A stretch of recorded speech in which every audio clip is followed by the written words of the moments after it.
Facebook එකේ පොඩ්ඩක් එහා මෙහා යනකොට මෙන්න මේ පෝස්ට් එක දැක්කම මේක දාලා තියෙන්නේ මේ ජනක තිස්ස කුට්ටිය ආරච්චි.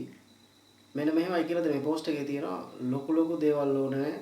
බාර දීපු රට ඒ විදිහටවත් බාර දෙන්න. අපිට පුළුවන් මේ රට හදන්න. මේට තිස්ස කුට්ටිය ආරච්චි.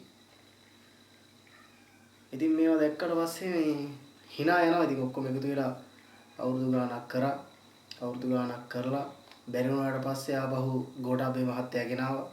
ඒ ගෙනාවින් පස්සේ ඔක්කොම එකතු වෙලා රට කාලා රට නැත්තරම් නැති වුණායින් පස්සේ අන්තිමට ඉන්න බැරි තැන මිනිස්සු පාරට බහැලා අරගල කරලා කොහොම හරි අවුරුද්දකින් එලවලා දැම්මා. ඒ දැම්මයින් පස්සේ මොකද කරේ කොහොම හරි රනිල් වික්‍රමසිංහ මහත්තයා කරගැහුවා. කරගහලා කොහොම හරි පොඩ්ඩක් උඩට අරන් ඇදලා දුන්නා. ඒ දුන්නායින් පස්සේ ආපහු අලුත් ආණ්ඩුවක් අතට රට ගියා. මේ වෙනකොට අවුරුද්දක් එකමාරක් දෙකක් කියමුකෝ.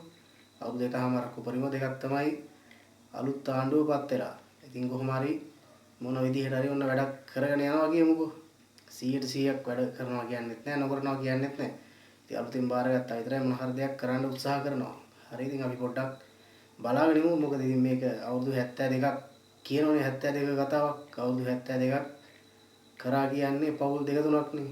ඉතින් මේ ඉතුරු මේ අක පොඩි අවුරුදු 5ක් ඉතින් ඔය පවුල් දෙක තුනෙන් පිටට ගියාට කමක් නැහැ. අනිත් ඒවුත් පොඩ්ඩක් කන්න එපයි. කනකල් බලන්න ඉමු. නැත්තම් ඉතින් කියපු දේවල් කරේ නැත්තම් අවුරුදු 5යි තියෙන්නේ. පහිනුත් දැන් මේ වෙනකොට එකමාරක් දෙකකට කිට්ටු වෙනවා. ඉතින් තව අවුරුදු 3කින් අපිට තියෙන ඉතින් මේකත් පන්නලා දාන්න.